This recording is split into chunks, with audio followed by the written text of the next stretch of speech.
esse convite para eu vir aqui nessa instituição, né, que já contribuiu tanto com a minha formação, né? Então, assim, eu tenho um agradecimento à UFSC muito especial, porque eu sou especialista pela UFSC, eu fiz mestrado pela UFSC, eu sou recém-doutora, fiz um doutorado tardio agora na Educação Científica e Tecnológica aqui do UniSTT pela UFSC, mas, acima de tudo, né, pela trajetória que eu tenho de ensino, eu não consegui, assim, muito virar pesquisadora, assim, ainda não. Eu sou muito professora e, por isso, esse convite de vir para um seminário pedagógico foi, assim, uma coroação desse ano que eu consegui concluir o meu doutorado com esse convite desse seminário pedagógico, né?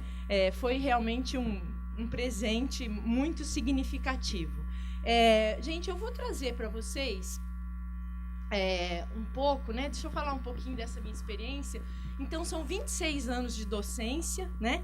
E agora essa docência com doutorado em educação, e aí educação científica e tecnológica, e essa educação eu faço um grifo, porque na minha trajetória ele fez uma diferença.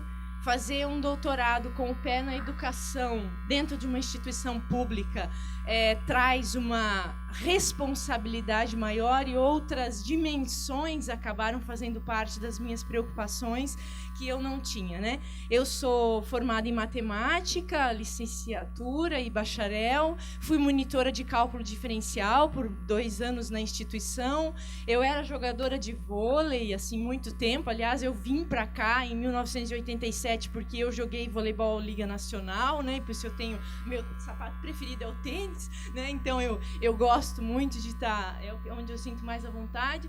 Então, assim, eu vivi muito alienada, assim, e muito mergulhada nas questões muito próprias da matemática. Então, ter feito esse doutorado aqui em educação meio que mexeu com umas bases aqui, né, que vão acabar refletindo na minha fala e nesse novo ciclo da matemática básica na FURB, que começa, o que a gente está passando com essa minha volta, assim, porque eu sempre que conduzi muito esse trabalho e muito das minhas subjetividades acabam interferindo nesse trabalho, né? Então, são 5 anos lecionando no ensino fundamental, 7ª e 8ª série, aonde acontece o problema, né? Se ali, na 7ª série, a álgebra não foi construída, o 7º ano a coisa não anda. Eu costumo dizer que se a pessoa sobreviveu à 7ª série, ela pode enfrentar qualquer curso de ciências exatas. Se ela não sobreviveu à 7ª série, que é onde começa a álgebra, os polinômios, as equações algébricas, essa parte abstrata, né? 5 anos de ensino médio, no segundo e terceiro ano, né, que eu lecionei numa escola, 16 anos na graduação, 15 anos na engenharia, 12 na licenciatura de matemática e 14 anos à frente desse projeto que eu vou socializar com vocês hoje, né, conduzindo desde 2002. Professor Maurício, me toca... com essa experiência e acompanhando um pouco a formação básica, ouvi que o curso de graduação nem todos podem ter, como é que você colocou? Não tem todos habilidade para fazer ou vocação para fazer, né? E especificamente no curso de matemática, em relação à matemática, quando eu lecionei aqui, os alunos tinham 6 aulas de matemática por semana. Então, a gente debulhava matemática, a gente falava de matemática. Hoje, tem aluno de ensino médio, dependendo da formação, ele tem 2 aulas de matemática por semana. Então, acho muito difícil pensar em fazer uma revisão de matemática em 2 semanas, porque nós não estamos revisando. A gente está tendo que construir conhecimento que não foi construído. E mais, que eu vou mostrar alguma coisa para vocês, os alunos estão chegando com uma convicção equivocada de coisas que eles construíram errado, e que desconstruir isso na matemática básica tem sido um grande desafio. Certezas, eles têm certezas de algumas coisas que eles construíram errada, e esse tem sido o meu desafio nesses 14 anos. A experiência que eu vou trazer para vocês, ela é muito localizada, é de matemática básica, com foco específico principalmente nos principais erros de matemática básica que acontecem em cálculo, em física. Na graduação eu já lecionei cálculo 1, 2, 3, 4, álgebra, geometria analítica, cálculo numérico, fui monitora de cálculo, então eu sei bem onde é que as coisas aconteciam, né? E é essa experiência bem localizada, né? Para vocês, e de uma instituição que não tem a mesma flexibilidade de espaço e de tempo que vocês têm. Vocês têm como contar com a tutoria, né? Nosso curso é matutino, vespertino, noturno, com turnos bem definidos, os alunos trabalham no contraturno, então a gente tem que meio que fazer um jogo de cintura para conseguir outras possibilidades, né? Então, à medida do possível, vamos ver como é que essa experiência pode contribuir para vocês, pela trajetória. Então, eu vou separar a minha fala em duas partes. Tem uma parte 1, que eu estou chamando de modelo antigo, e nessa parte 1 eu ainda separo em fases 1 e 2, né? E depois, essa segunda parte, que começa agora com a minha volta na FURB, meio que esse ano, assim, depois do doutorado, que aí traz transformações, e pela minha experiência, e também pelo contexto que mudou, o perfil dos alunos que mudou nessa trajetória, e aí eu trago aí essa busca nossa de outras possibilidades, né? Bom, como é que nasceu o projeto Módulos de Matemática Básica em 2002? Numa reunião de coordenadores, de engenharia, focado para engenharia, e ali a gente discutia, olha, os problemas de matemática básica estão muito graves, a gente não está conseguindo ensinar cálculo com qualidade, né? Acaba diminuindo aí o aprofundamento que a gente pode fazer nessa disciplina, temos que tomar uma opção, tem que fazer alguma coisa. E nós não tínhamos tempo na grade curricular para uma disciplina. Não conseguíamos chamar os alunos antes e, chamar um mês antes, porque a gente conseguia, talvez, fazer isso em janeiro, no vestibular de verão, mas no vestibular de inverno a coisa ficava atropelada, não conseguia chamar antes. Não temos tempo para fazer no contraturno, como é que a gente faz? Então, e aí posso falar por mim, desculpa, às vezes vou falar muito eu, porque, felizmente ou infelizmente, sou eu que estou tocando isso há muito tempo, né? Então, parece uma fala muito... Mas fazer o quê, né?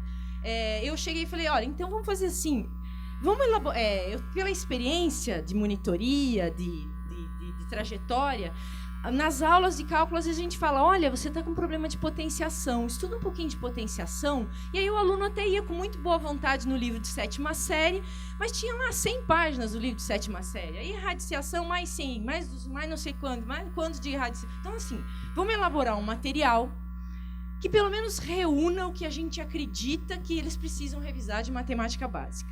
Vamos fazer isso numa linguagem acessível e vamos colocar à disposição dos alunos e dizer para eles que existe esse material. Então, pelo menos, essa seria a primeiro passo que a gente deu.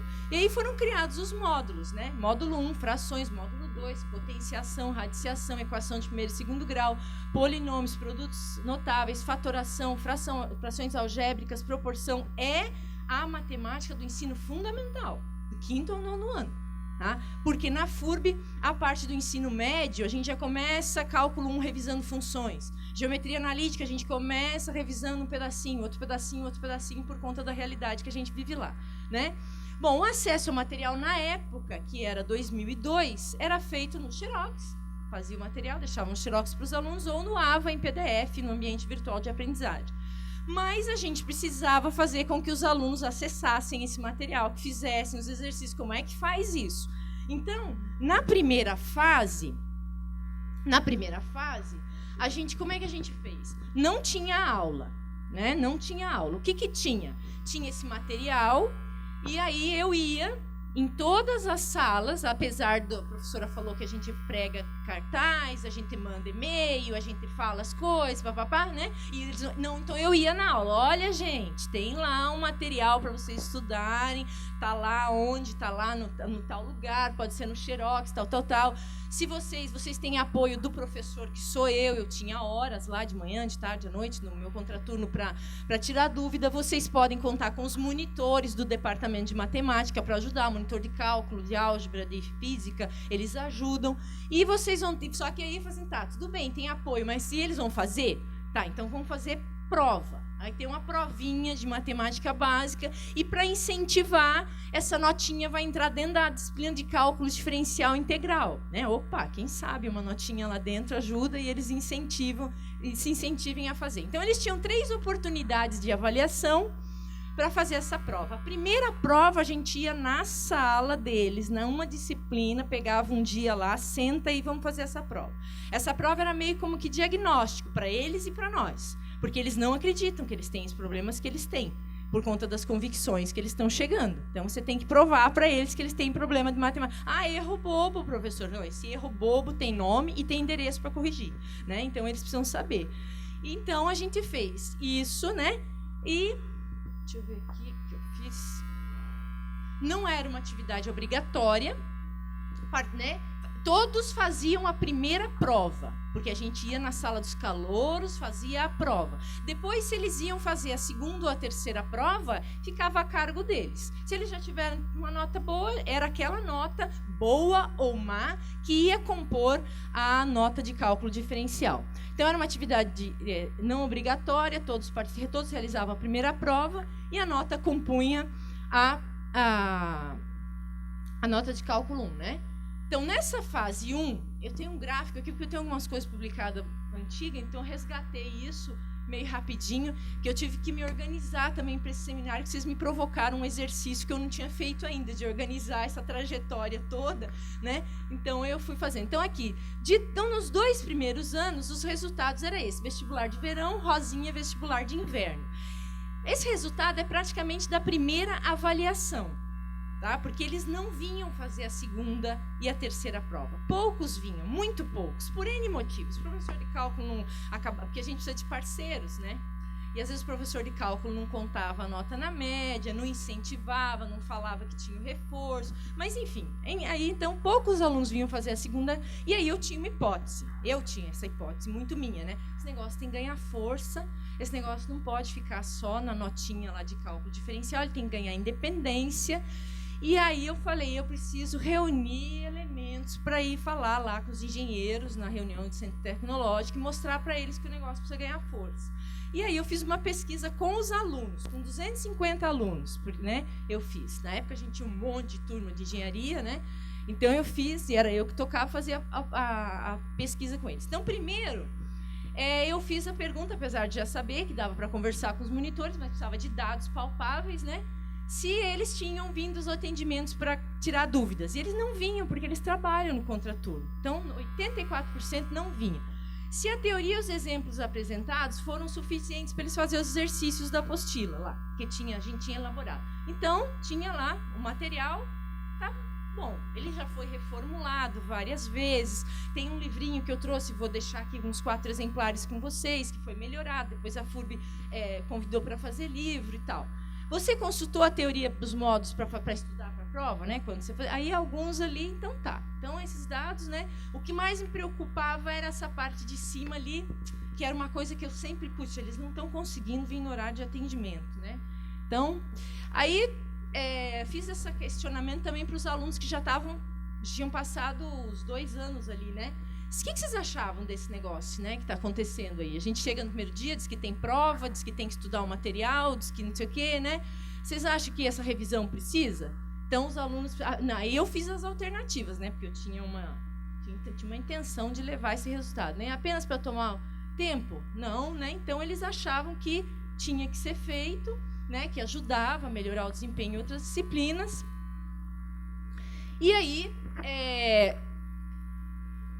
se tinha que ser obrigatório, né? Então, se eu tivesse a resposta dos alunos que tinha que ser obrigatório, talvez eu conseguisse convencer os professores e o povo da engenharia que o negócio tinha que ser obrigatório. Então, a revisão... Então, eu coloquei lá as alternativas, se a revisão de matemática básica devia ser opcional, não obrigatória, se ela era desnecessária, se ela devia ser obrigatória, mas o aluno fazia quando ele queria, tá?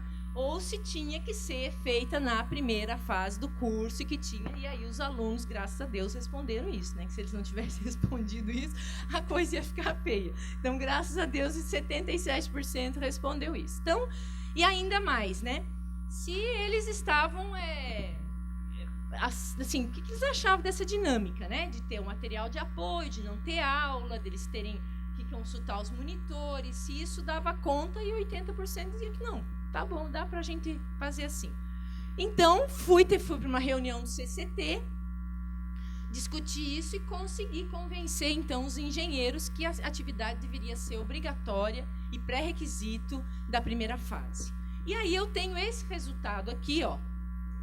Então, a não atividade pré-requisito, já falei, né? Ela foi transformada numa disciplina de 2 créditos, mas sem custos para os alunos. E continuava do mesmo jeito, não tinha aula, eu ia lá, falava para eles, mas ela foi transformada numa disciplina para poder entrar no sistema eletrônico da FURB de controle de pré-requisitos, senão aquilo ficava, né? Então, entrou lá como uma disciplina. Tá?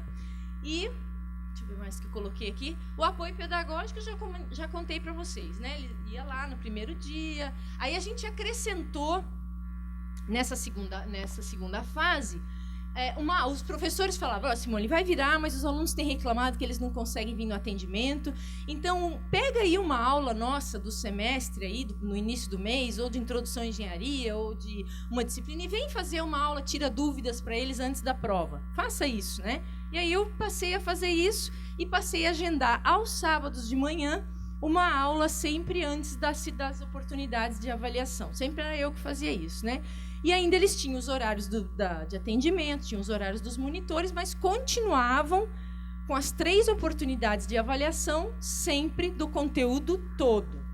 Eu sempre defendi que tinha que ser o conteúdo todo, porque é muito básico e não era tanto assim, e que eles tinham que fazer sempre daqueles 5 módulos que eu mostrei para vocês. Sempre defendi.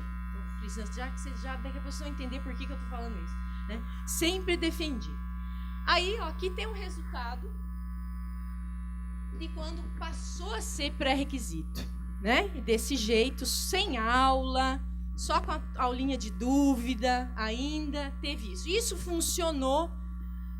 Eu só tenho a pesquisa até 2005, porque fiz a pesquisa, tá, agora vamos deixar o barco andar, né? Já conseguimos e deixei o barco andar, a gente se envolve em outras atividades na instituição, então eu não sistematizei isso como pesquisa, mas eu continuei conduzindo a disciplina, e mesmo sem dados pontuais, eu posso dizer para vocês que até 2012 esse modelo aí foi dando conta, né, da coisa. Mas nessa fase 2 aí, de 2014 até 2012, os resultados não melhoravam mais. A gente chegou naquele patamar ali, hora a gente conseguia 60%, hora 70%, hora 80%, isso muito sazonal por causa da demanda, né, das procuras. Mas assim, o pessoal achava assim, não melhora mais, porque esses meninos não gostam de estudar. Eles não sentam a bunda na cadeira, não fazem as coisas. Se sentasse, estudasse o materialzinho lá, fazia. Pelo pouco contato que eu tinha, às vezes, na aula no sábado, às vezes naquela aula que eu ia tirar dúvida, eu tinha outra pulga atrás da orelha. Você tem um povo que não está conseguindo. Mesmo só isso aí, não está dando conta, né? E eu sempre pensava, como é que eu vou ajudar esses meninos sem agregar custos? Porque a gente vive de mensalidade na FURB. Vocês têm outras possibilidades, mas eu sempre pensava, como é que eu vou fazer isso, né? Bom, aí, de 2012 para 2015, eu também não tenho muitos dados, porque aqui foi o período que eu fiz meu doutorado, aí acabei entrando para outras coisas, né? Mas os resultados começaram a cair. Em 2014, eu ainda corrigi prova de matemática básica, que eu consegui liberação parcial na FURB, só nos 2 últimos anos é que eu saí integral, né? Então, assim, eu falei, puxa, não está dando conta, os resultados começaram a cair. Esse modelo não dava mais conta, né? Por várias coisas. Concorrência no entorno, diminuiu o número de alunos, não tínhamos mais aquele monte de aluno, né? O aluno que estava ficando para nós era esse aí, isso aí já não estava dando mais conta. Diante da queda dos resultados, então, alguns cursos falam assim, não, nós temos espaço na grade, né? A gente, por exemplo, em engenharia civil, eles têm curso matutino e vespertino, então eles têm 5 aulas de manhã, 5 aulas à tarde, eles tinham espaço na grade. Alguns dos nossos cursos é curso matutino e noturno. O noturno tem 4 aulas à noite, o matutino só tem 5. Então, o pessoal da manhã tinha espaço, mas o pessoal da noite não tinha. Então, os cursos que tinham espaço, vamos passar, então, essa disciplina, passou a ter a disciplina presencial, né, uma vez por semana. Quando passou a ser disciplina, aí começou a cobrar mensalidade, tinha professor lá toda semana. Eu fiz questão de ficar ainda um ano mais ou menos, e agora quando eu voltei também. Então agora eu tive a experiência de trabalhar no modelo antigo, que é esse que não tinha aula, e nesse presencial. E ali em 2014, eu adotava a mesma dinâmica. Eu dava um mêsão ali de aula, um mês e pouco, do conteúdo todo, um en passant, assim, no conteúdo todo, e fazia a primeira avaliação. A estratégia que eu tinha utilizado é essa. Quem passava, eu deixava ir embora. Tá? Então, agora eu vou ficar com menos alunos em sala, aqueles que sabem a matéria foram embora, e eu vou agora cuidar desses aqui, que nem aí tá. Tirava dúvida, fazia mais exercício, fazia a segunda prova, passava, deixava embora. E aí eu ficava ali no semestre só com aqueles poucos que ainda não estavam conseguindo. Assim eu pensava que eu iria conseguir um atendimento mais individualizado, dispensando aqueles alunos que não precisavam de tanto e que eu talvez fosse aumentar a qualidade, aumentar o resultado, né? Mas não foi muito bem isso que aconteceu, não, né? Então, aí agora eu vou falar um pouquinho, bem rápido, um slide só, do meu doutorado, assim, para vocês que têm um pouco de influência nisso, né? Eu fiz a minha tese, que defendi agora, em Educação Científica e Tecnológica em curso de Engenharia, com apoio dos espaços sociais da Web 2.0. O que é esses espaços sociais? É rede social, Twitter, o Facebook, é blog, é não sei o quê, é isso aí, tá? O meu doutorado não fiz na matemática específica, eu acabei partindo para a área de CTS também, fui tocada por essa outra responsabilidade de todo professor da educação tecnológica, para além dos seus conhecimentos específicos, ele deve pensar aí um pouco no que está acontecendo no nosso entorno. Às vezes a gente fica muito olhando só no nosso umbigo, né? Então eu fiz, mas eu levei comigo essa preocupação. Esse meu apoio dos espaços sociais da web não foi uma coisa isolada, sozinha, né? Eu tive uma participação como bolsista no projeto Redes de Políticas Públicas RPPE, coordenado pela professora Tamara Egler, da UFRJ. Ela aprovou um projeto muito grande, que ela conseguiu montar 3 núcleos, e um dos núcleos era aqui na UFSC, né? E esse núcleo, que investiga hoje as potencialidades dos espaços sociais da web no que tange às possibilidades de formação crítica do sujeito, coordenado por Andréa Lapa. Ela foi minha co-orientadora. Eu sou orientada do Baso e com co-orientação da Andréa, né? E aí, então, na tese, eu me foquei na formação crítica como prática pedagógica e estou buscando o apoio desses espaços sociais nessa prática pedagógica. O conceito que eu uso é o diálogo tradutor do Delis Oikov, né, que é um professor aqui da UFSC também, físico, né, que trabalha. Ele faz uma transposição da ação dialógica e problematizadora de Freire, né, para o ensino de ciências. Então, ele coloca o diálogo tradutor como um processo no qual cabe ao professor identificar e formular problemas com vistas a conduzir, por meio desse diálogo, do conhecimento do aluno e do conhecimento do especialista, do professor, do tutor, daquele que sabe mais, né, a conscientização e a necessidade de abordagem e da apropriação de novos conhecimentos. Isso no caso da matemática básica, né, e que isso, então, permite o trânsito de uma consciência primeira para uma consciência mais crítica. O que eu estou chamando de consciência primeira é o que os meninos vêm para cá sabendo de matemática básica, com todas as suas fragilidades. Conforme a gente começa a contrapor, né, as fragilidades, os conhecimentos de matemática básica, mostrando para eles que eles têm que se apropriar disso, eles vão ganhando uma consciência mais crítica desse conhecimento de matemática, né? Então é isso. Então eu busco o apoio desses espaços sociais para conseguir contrapor, né, para ter esse diálogo, para ter mais porta de entrada para esse conhecimento do aluno e que eu também possa problematizar, levar isso, né? Estou apostando numa frase de um antropólogo, Martim Barbeiro, que trabalha com comunicação e educação, que ele fala, né, que estamos diante de outras formas de estar junto das pessoas. E nessa outra forma de estar junto, que está colada na pessoa, que todo moçozinho novo, e até nós hoje tem uma nova célula com ele, é nessa outra forma de estar junto que eu estou apostando, né? Porque, bom, então, nessa segunda parte,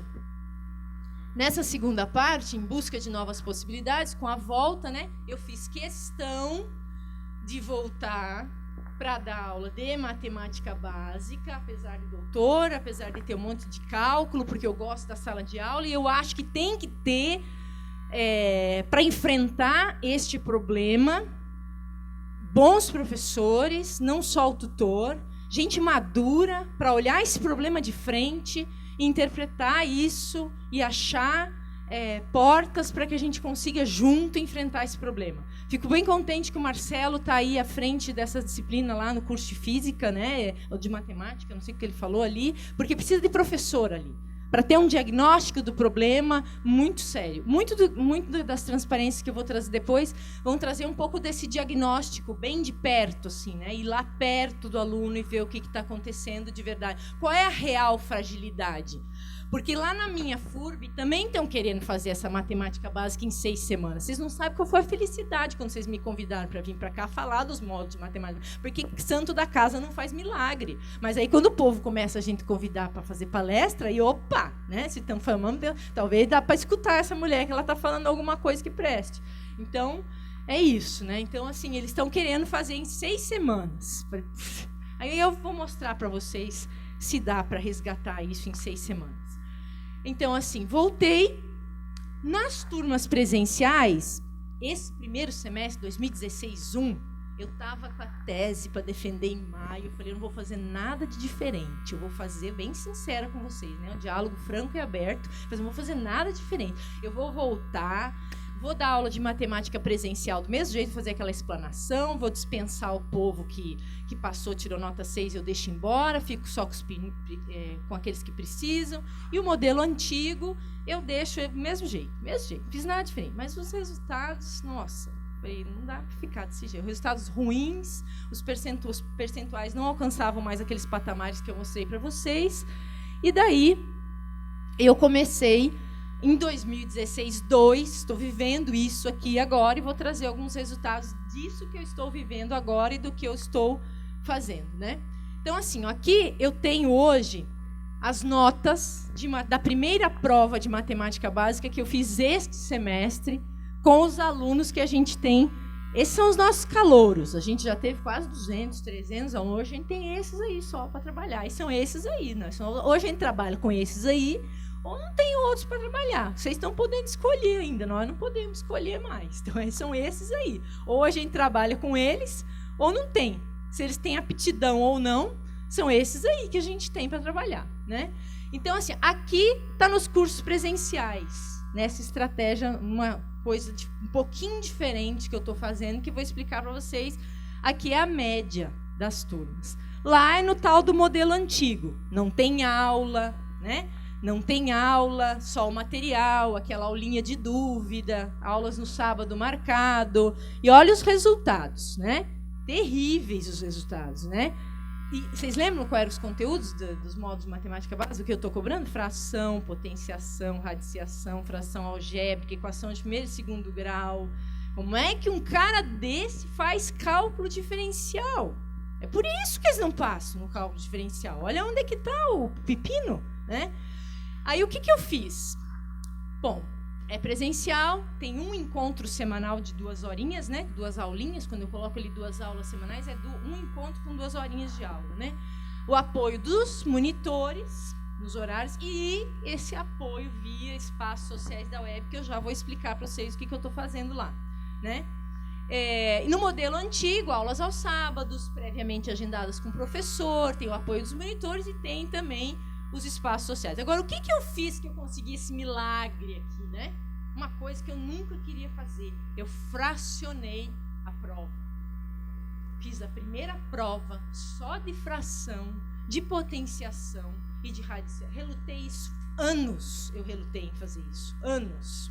Não queria. Os caras até falavam, Simone, fraciona. Não, é muito básico, gente. Nós estamos ensinando o povo a separar sílaba. Pelo amor de Deus, não dá. Né? Não queria. E tá aí o resultado, né? Só que assim, peso 1, fração, potenciação e radiciação. Peso, a prova 2, tudo que cai na primeira prova, que é impossível separar, né? Mais polinômios, frações algébricas, equação primeiro e segundo grau, peso 2. Última prova, cai tudo, peso 3.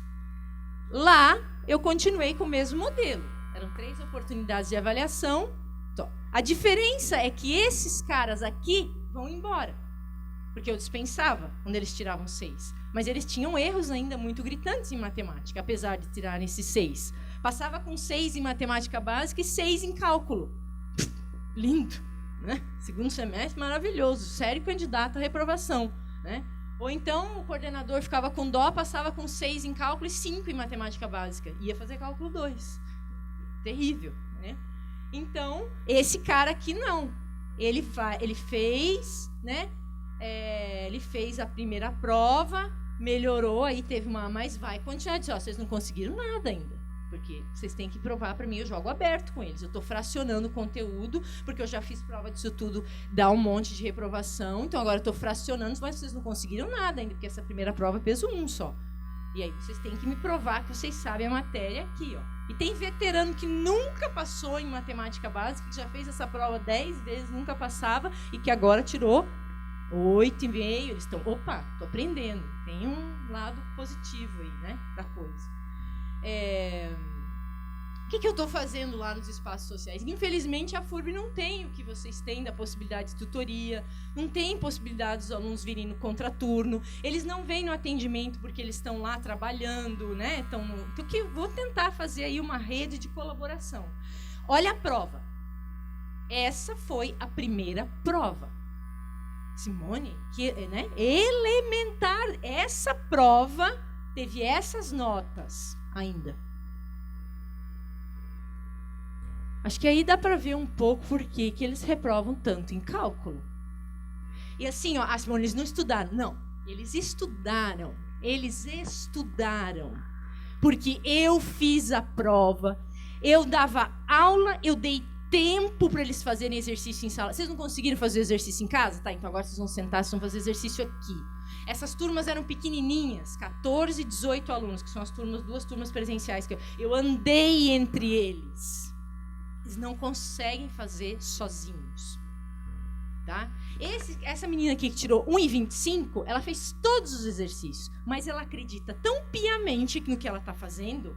Ela falou, professora, essas propriedades que a senhora fala de radiciação, potenciação, não consigo usar isso. Eu faço do jeito que eu sei.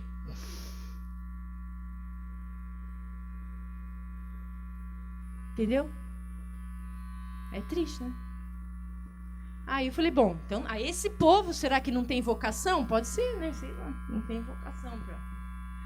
Essa aqui, ela chorou. Essa que tirou 7,5. Ela falou assim, professora, foi a maior nota que eu tirei na graduação. Eu estou há 2 semestres aqui. Ela falou, não, eu não acredito que eu tirei essa nota. Nem falei para ela que era só fração, radiciação e potenciação, né? Falei, tá feliz. Né? Mas tem um lado positivo nisso, entendeu? Agora ela está lá, está fazendo todos os exercícios. Quem sabe ela vai tirar um 8 na segunda prova. Quem sabe vai tirar um 10 na terceira prova. Né? A gente não pode esquecer que o ensino médio hoje está uma terra de ninguém. Né? Com a falta de incentivo da profissão de professor. Quem é que está dando aula lá? Com pouca aula, com a estrutura que tem. Né? Será que esse cara que está chegando, está batendo na nossa porta para fazer engenharia, teve oportunidade de construir conhecimento? Né? Então, conhecimento de matemática, conhecimento de física com propriedade? Bom, tá aí. Essa questão aqui é a que mais tem índice de erro. Essa e essa aqui. Eles somam. Isso aqui também, olha, tem essas questões. Erram um monte. Eles invertem esse aqui primeiro, depois soma e subtrai. Eles elevam todo mundo ao quadrado primeiro, depois soma e subtrai. Não é nem 1, nem 2, nem 3 que faz isso, é um monte. Um monte. Aqui, essa questão, por que eu coloco? Eles vão simplificar, vai sobrar só o sinal de mais ali, ó. Vão cortar o 3 de cima com o 3 de baixo ali, o x com o x, e pá, vai sobrar só o sinal de mais. Ah? É triste. Não essa e essa aqui, ó. Essa aqui, o que eles fazem? Esse aqui eleva ao quadrado, esse aqui eleva ao quadrado, desce o sarrafo na cortação, vai sobrar uma coisa ali, né? Mas essa soma elevado ao quadrado... Ah, Helena Cury já dizia isso em 2007. Ela tem um livro, Análise de Erros em Matemática, da Educação Matemática, uma escritora, Helena Cury. Ela já dizia, esses erros que eu estou levantando aí, já tem estudiosos fazendo estudos sobre isso há muito tempo, né? De que esses são os erros clássicos. O problema é como resolver, né? Bom, esse aqui era o resultado, só para lembrar, esse era o resultado de antes, né? Quando eu não fazia aula, quando eu faço prova do conteúdo inteiro, o resultado é esse. E quando eu começo a fracionar o conteúdo, o que começa a acontecer? E tenho fé que Deus ajude que continue essas notas até o final do semestre e que realmente eles consigam. Bom, em busca de novas possibilidades, gente, eu estou aí investindo no apoio dos espaços sociais da web, né? Para promover esse diálogo tradutor, esse trânsito do conhecimento, né, do professor e do aluno.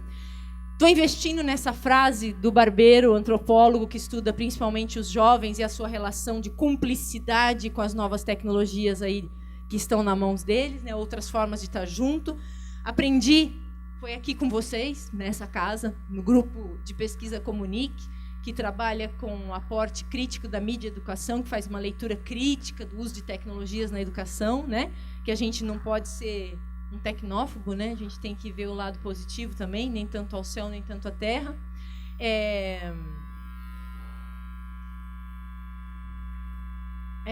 Eu estou investindo, sim, né, nesse diálogo tradutor, porque quando eles compartilham lá nos espaços sociais os conhecimentos, as dúvidas, os pontos de vista, a gente está conseguindo aí uma relação de confiança e de colaboração. Eles estão acreditando na prática, né? E estão ali colocando as suas fragilidades. E quando eles fazem isso, a gente consegue problematizar, levantar problematizações, lembrar o que está faltando, né?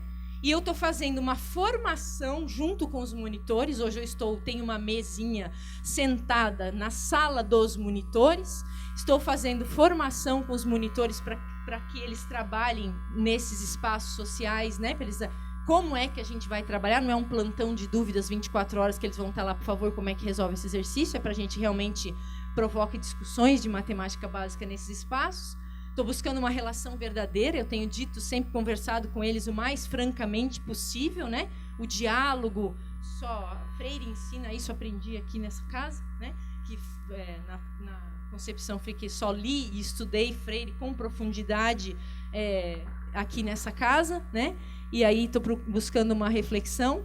E nós estamos inspirados, então, em autores da educação matemática. O Pedro Pontes, que é um português que trabalha com investigação matemática, tem livros lá publicados junto com o povo lá de Rio Claro, né? Marcelo Borba, aquele pessoal que trabalha com investigações matemáticas e análise de erros. Então, eu estou hoje mostrando para os monitores os erros, pego as provas, mostro para eles, olha, aqui são esses erros que estão acontecendo, a gente vai atacar esses erros dessa forma aqui, investigando, explicando para eles por que o erro acontece. O erro está acontecendo porque eles não estão olhando para as propriedades de potenciação, não estão olhando para as propriedades de radiciação. Tem todo um trabalho aqui que a gente está fazendo, né?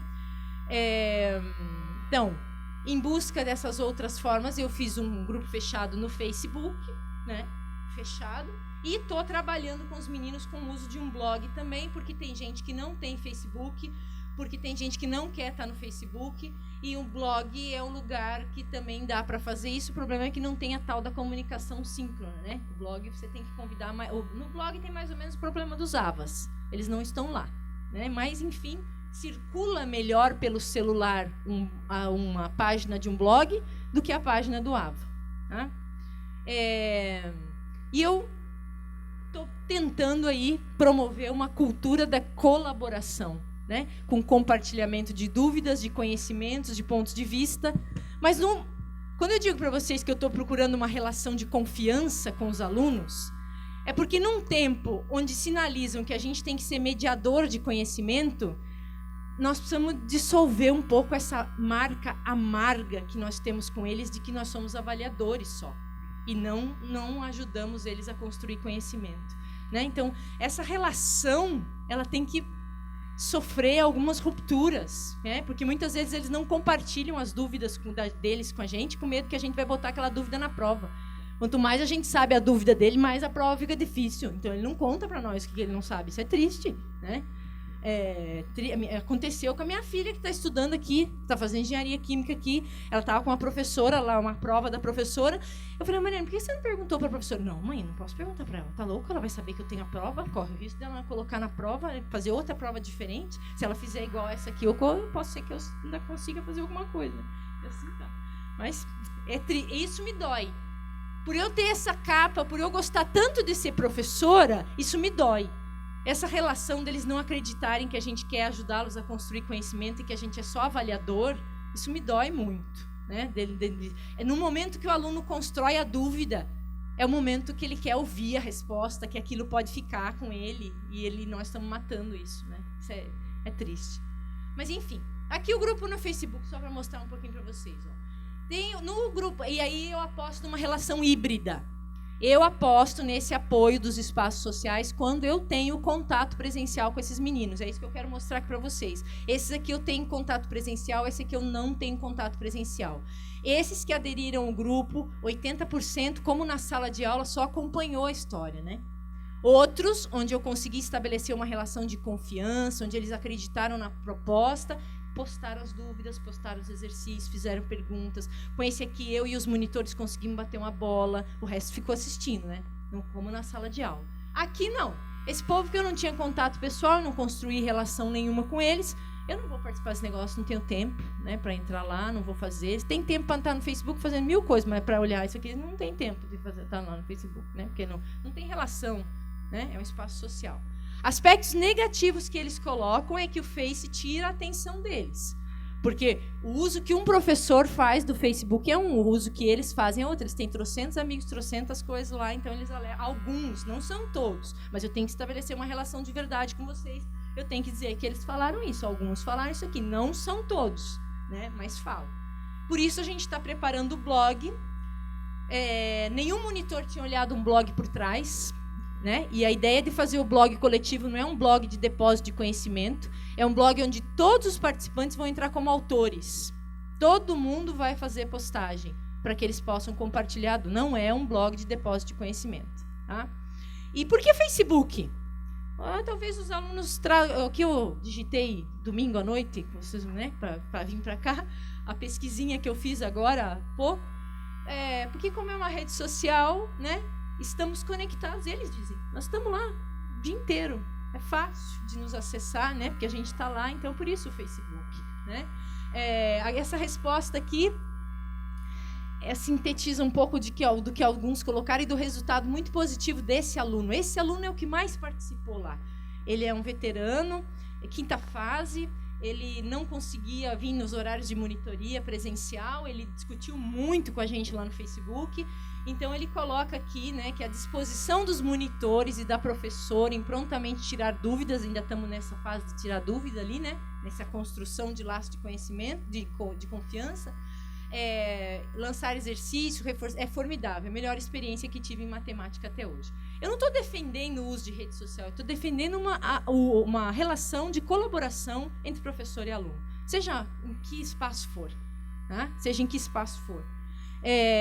É bom, né, porque pode se tirar dúvida em casa quando estamos resolvendo os exercícios, já que às vezes falta tempo em sala de aula. Podemos utilizar uma ferramenta que utilizamos, estamos conectados diariamente para aprender, né? Ajudou muito a tirar dúvida, pois no grupo é postado bastante questões que induzem ao erro. Aqui é aquela investigação de erros, socializando com ele os erros que mais acontecem, discutindo com eles, porque eles mesmos colocam, quando a gente olha esses erros, a gente se policia para não cometer. É super fácil de atender, aquilo que eu tenho vergonha, o outro pergunta, né? Chama a atenção dos erros básicos cometidos, né? Eles podem... Aqui eu estou atendendo aquilo que eu disse para vocês, como é que eu ajudo aquele aluno que não pode vir no horário de monitoria sem agregar custo, né? Muitas vezes os nossos monitores lá, eles estão ociosos, porque pouca gente procura os monitores na FURB, porque eles não têm como, os meninos não têm como vir. Agora botei lá um celular na mão do monitor, quando ele está lá no horário, um computador, um tablet, e ele pode sim atender as dúvidas dos alunos, né? União de interessados com dúvidas, trazendo qualidade às respostas. Bom, aqui uma postagem, eu não consegui selecionar mais, Mas assim, ó, as possibilidades, né? Quando eles postam a dúvida deles através de foto, então lá no blog, lá no Face, se essa foto circula com mais facilidade do que no AVA, né?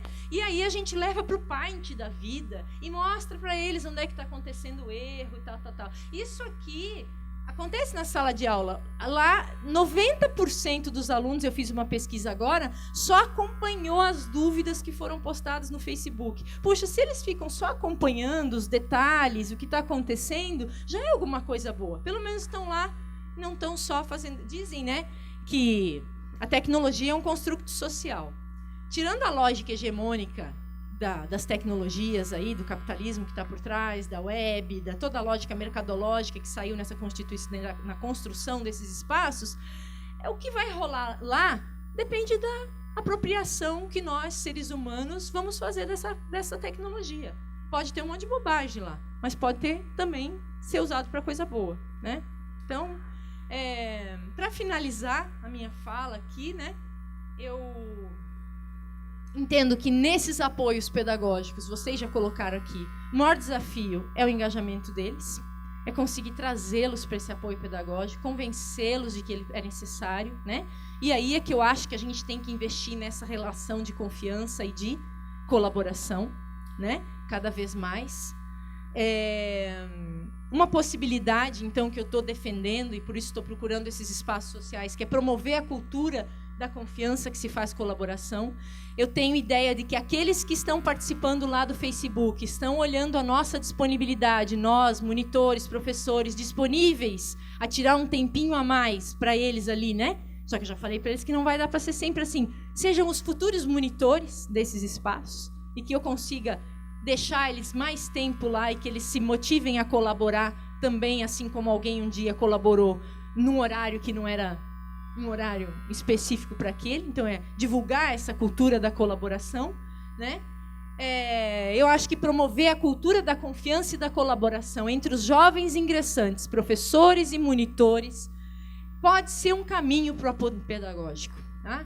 Mas, principalmente, uma possibilidade de transformação na educação e, consequentemente, nos processos de ensino e aprendizagem. Aprendi nesta casa, num doutorado de educação, né, que nós somos os intelectuais responsáveis por promover espaços nas instituições de ensino que promovam transformações na educação e, quiçá, na sociedade.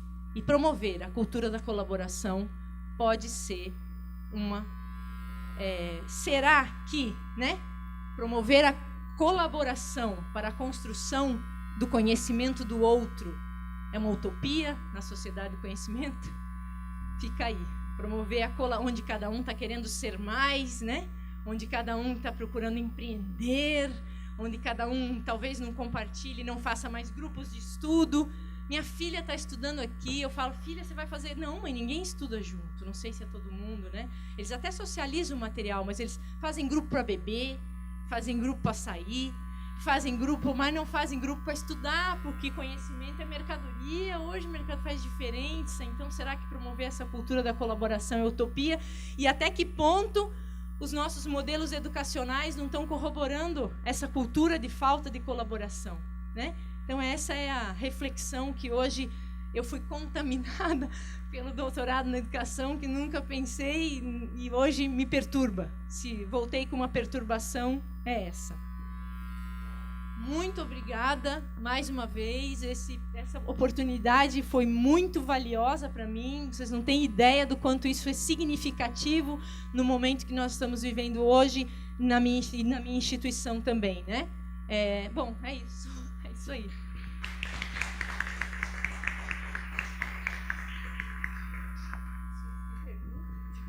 Alguém tem pergunta para fazer, professora Simone?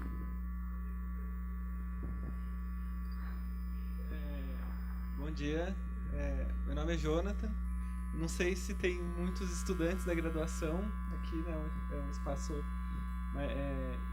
Eu sou estudante da graduação, estou fazendo administração e trabalho também no PIAP. Queria parabenizar pela apresentação. Eu, como estudante, eu realmente fiquei instigado, assim, e levantar uma coisa que tu colocasse e que eu acho que é uma coisa que é um ponto interessante para a gente refletir, que são novas formas de diálogo que está sendo discutido, assim. E eu acho que a gente tem muitos dados sobre o conhecimento que a gente está apresentando aqui, ele falta uma coisa, que é essa questão do diálogo que tu está colocando.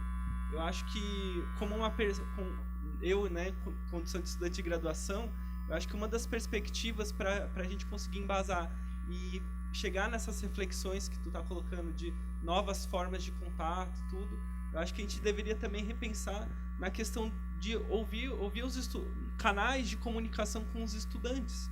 A gente tinha a questão da avaliação discente, enfim, eu não sei como é que está em pé, assim, eu não estou acompanhando tanto, mas eu acho que é um instrumento muito importante que facilita muito, agiliza muito essas reflexões, assim. Eu achei muito legal o que você falou dessa questão do medo, né? E assim, eu vejo que, infelizmente, os instrumentos avaliativos, eles impõem uma relação de autoridade que dificulta a produção do conhecimento. Então, eu acho que a avaliação discente, ele permite trazer esses elementos também, né? Enfim, questões de didática também, né? Eu acho que não é 100% dos casos, mas enquanto estudante, eu vejo muito essa questão de didática, e não só a crítica pura da didática, mas a avaliação discente, se ela for feita de uma forma quantitativa, mas qualitativa, ela traz apontamentos que podem diminuir a questão da evasão, FI e tudo. E eu acho que o que tu fez, assim, foi legal, porque não foi só apresentar uma disciplina de matemática básica, mas foi abrir um canal de diálogo com os estudantes, que eles puderam se expressar, apresentar as dúvidas. E, enfim, eu, enquanto estudante de graduação, acho que é esse caminho, assim. Acho que, como uma perspectiva, a gente poder implementar uma avaliação discente melhor, assim, diferente do que nós tivemos no passado, assim.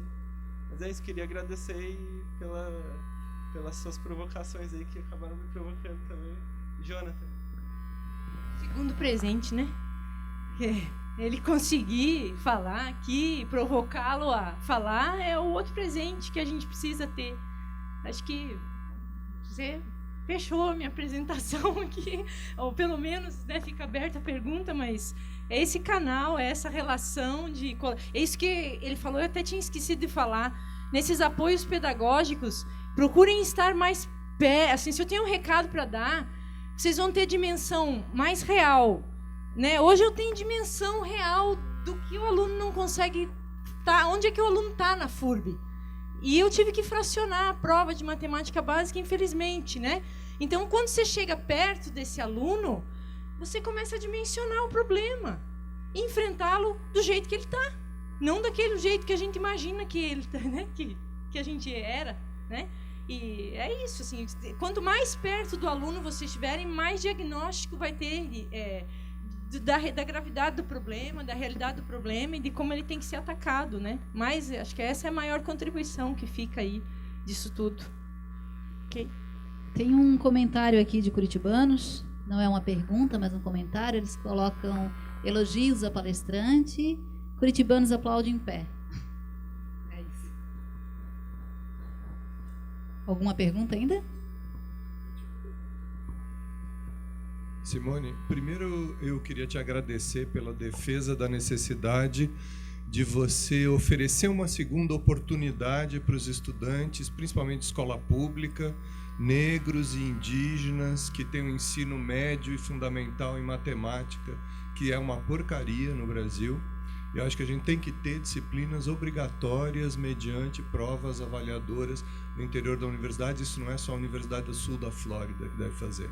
A segunda questão, daí é uma mais específica na tua apresentação, Em algum momento você fala que você mostra um gráfico onde tem 50% de aproveitamento acima de pessoas que têm nota acima de 6 e depois isso salta para 80%.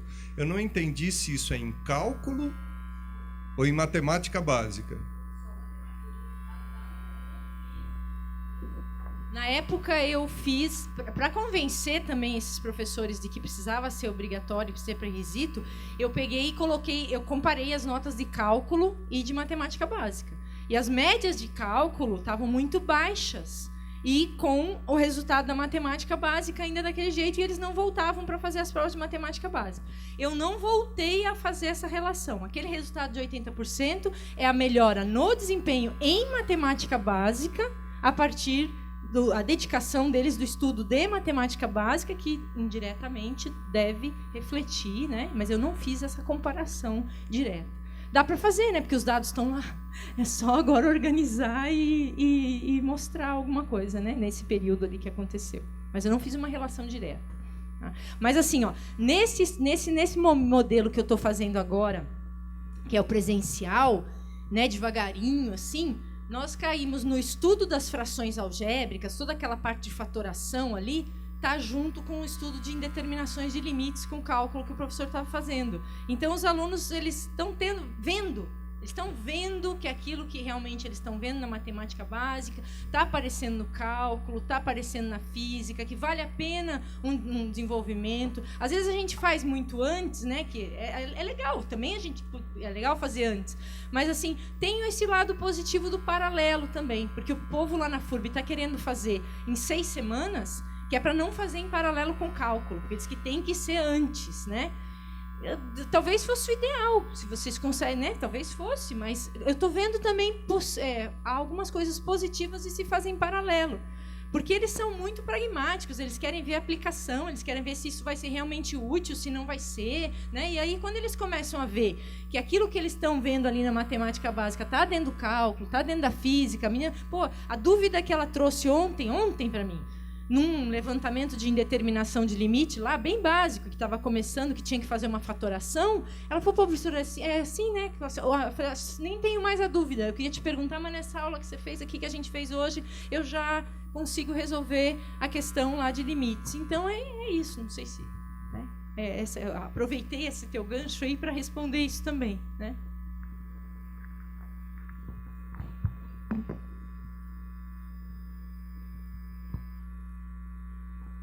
Primeiro, muito obrigado pela sua palestra, porque eu acho que essa procura pedagógica para muitos de nós que não somos da área das licenciaturas é uma busca muito solitária. Eu sou engenheira, me formei em engenharia, então para mim há uma linguagem pedagógica que é estranha a mim, entende? Acho que isso é diferente para quem é de matemática, de física e que teve essa possibilidade.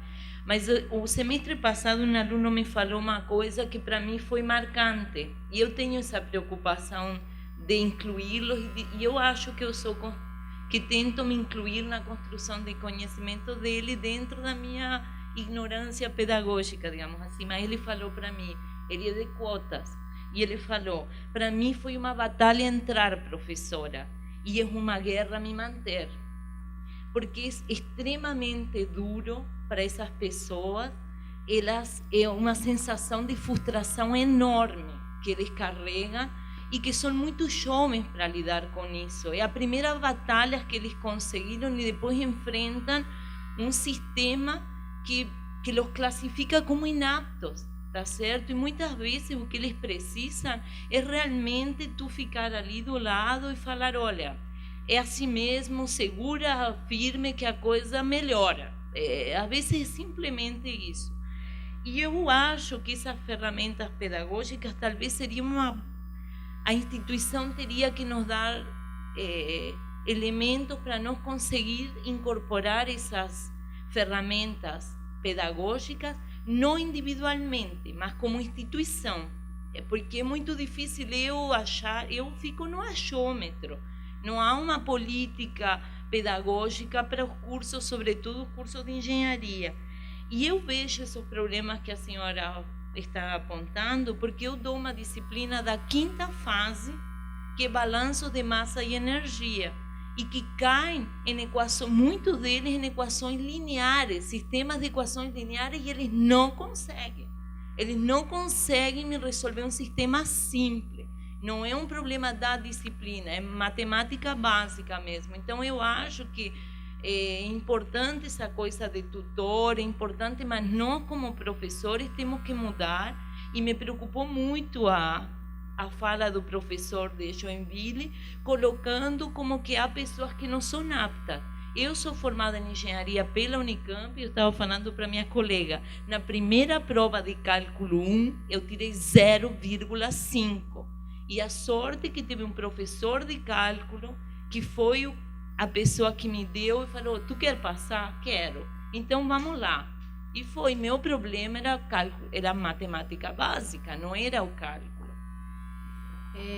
Quando você coloca esse depoimento do aluno ali, do cotista, talvez, né, que não consegue, é quando eu digo que vocês têm muita possibilidade de promover espaços colaborativos. Tem o tutor hoje, mas de incentivar os alunos a fazerem grupos de estudo. Tem muita gente boa, tem muito aluno bom que não é cotista que está aí, que poderia incentivar. Talvez, quantas atividades em grupo a gente faz em sala de aula?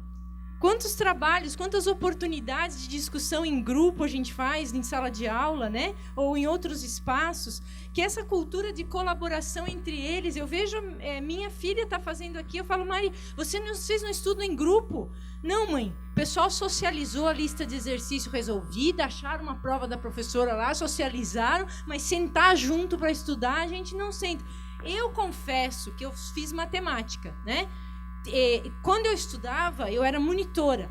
Eu estudava, nossa turma era pequenininha. Eu fazia grupos de estudo com os meninos, às vezes com os meus colegas, assim, e depois eu ia estudar sozinha. Tinha um momento que eu tinha que estudar sozinha para arrumar minha cabeça. Eu tinha que ter o meu momento de estudar sozinha. Mas o quanto eu aprendia com os meus colegas, discutindo as dúvidas, vendo problemas que eles não tinham. E a minha preocupação hoje, cada vez que eu vou para a sala de aula, é isso.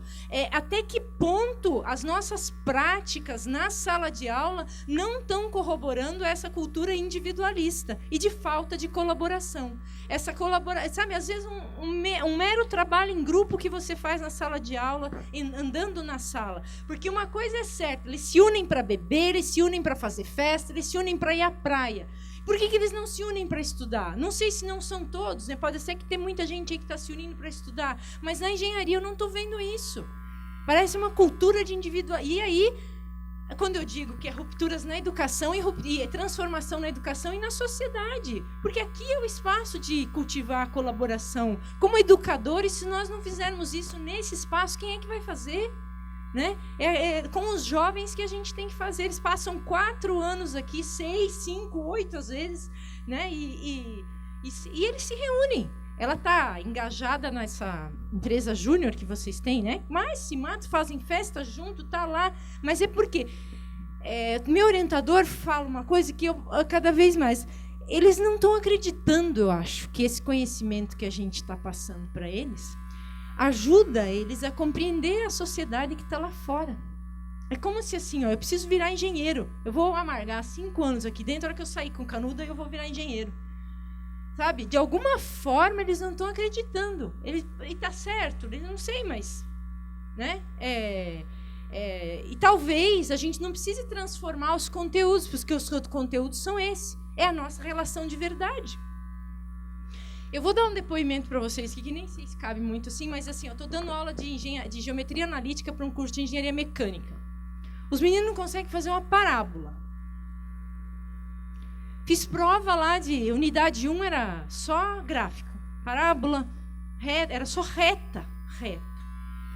E parábola. 1, 2, 3. Eu cheguei e entreguei a prova. Escuta aqui, vocês devem ter um patrocínio bom, né? Por quê? Para tirar essas notas aqui, pelo amor de Deus, olha a prova que foi feita. Aí eu falei para eles, olha, eu concordo com vocês que essa geometria analítica, do jeito que eu estou dando aqui, vocês não conseguem ver a aplicação, porque a matemática, às vezes, não tem aplicação de tudo. Às vezes é matemática para ela mesma e, às vezes, ainda é a ponta do iceberg, que para você começar a mostrar problema de engenharia que faça sentido, falta matemática, falta física. Mas só de você conversar assim com eles... Mas é o seguinte, você está me pagando para eu te explicar esse negócio aqui, você conseguir passar por isso aqui. Use-me. Pergunta. Né? Não, aí agora parece assim, essa relação de verdade que eu aprendi com o Freire, assim, eu estou levando cada vez mais para o meu diálogo com eles. Ó, o negócio é o seguinte, é isso aqui, ó, e eu estou aqui para ensinar vocês. Vocês querem aprender ou não? Onde você faça engenharia hoje no Brasil, a geometria analítica é ensinada desse jeito, com esse referencial. Não tem jeito. Né? Então, é difícil, assim, mas é essa relação de verdade. E, professora, não tem receita de prática pedagógica. Ninguém tem. A gente tem alguns caminhos. E, muitas vezes, a gente vai aprendendo com a prática. Entendo que, né, mas não tem, assim... Acho que a gente pode... A ideia é formar grupos, socializar as práticas pedagógicas, mas não tem receita, assim, né? Não tem um receituário. Pelo menos eu acho. Oi. Eu vou levantar para falar um pouquinho. E só para... Vou vir para cá. Não, pode ficar. Primeiro, eu quero te agradecer, Simone, pela palavra. Como eu já falei para vocês, eu sou da área da saúde e a minha formação é toda pedagógica e em tecnologia. Então, na verdade, eu sou uma professora da área da saúde bem esquisita.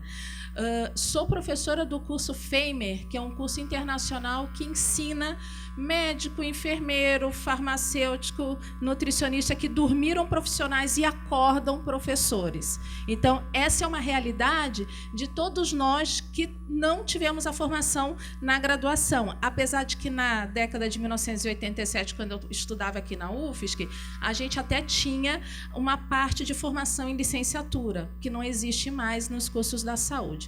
Por que eu vim aqui para falar? Bom, eu estou à frente da Secretaria de Ações Afirmativas e Diversidades.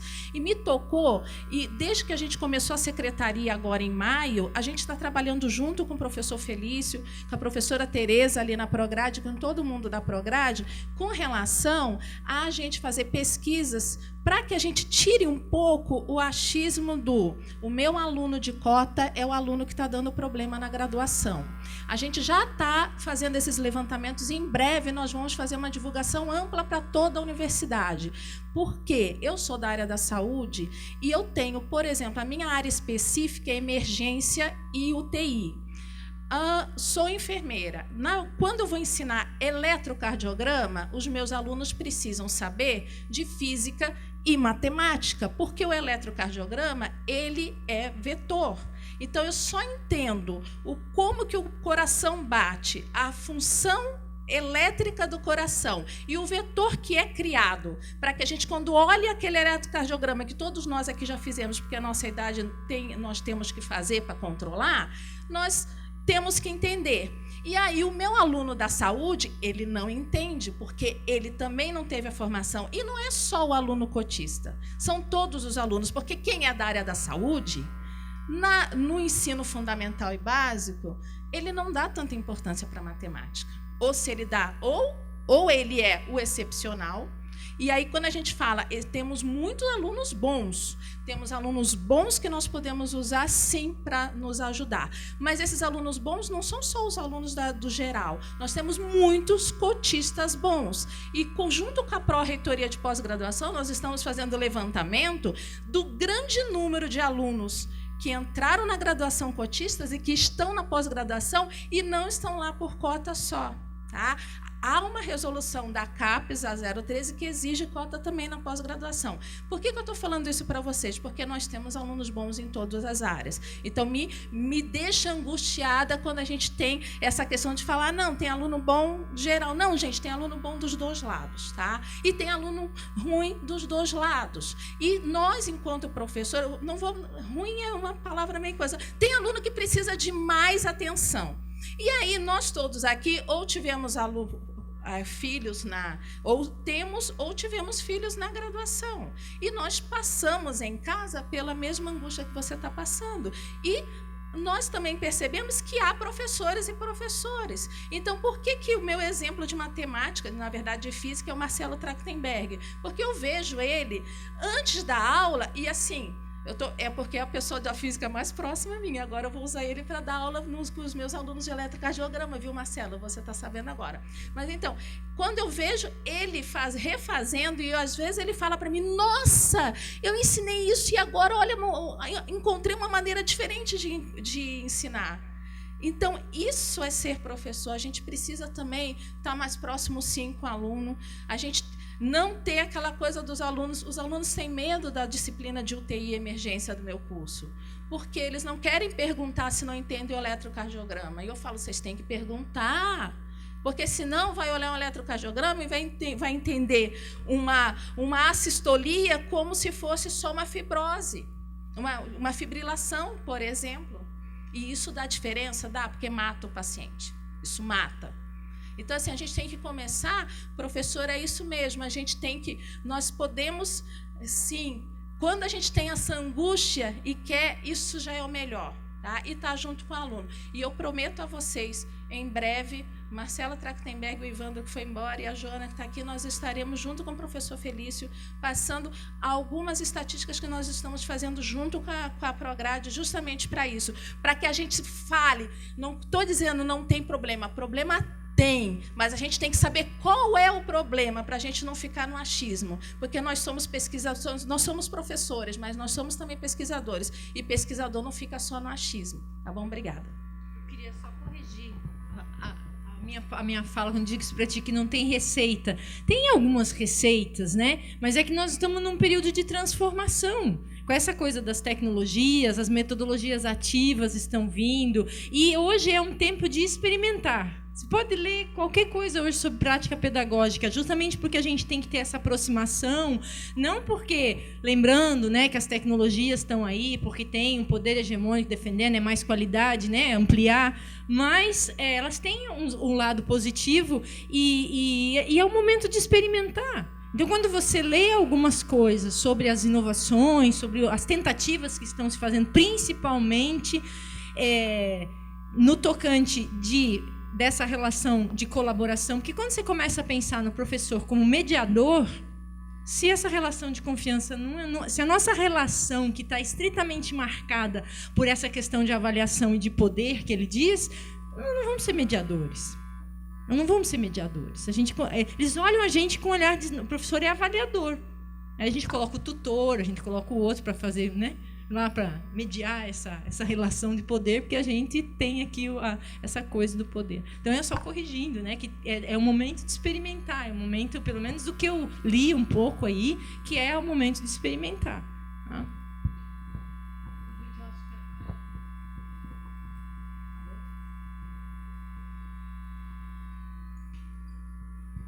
Agora a gente encerra por aqui, né? O período da manhã. Tá? Quero agradecer muito a professora Simone, foi uma excelente palestra, professora. Estão todos convidados a voltar às 14h. Nós daremos início à mesa redonda, tá? Com representantes dos departamentos de matemática, química, física, leitura e produção textual e faltou bioquímica. Tá bom? Esperamos vocês às 14h.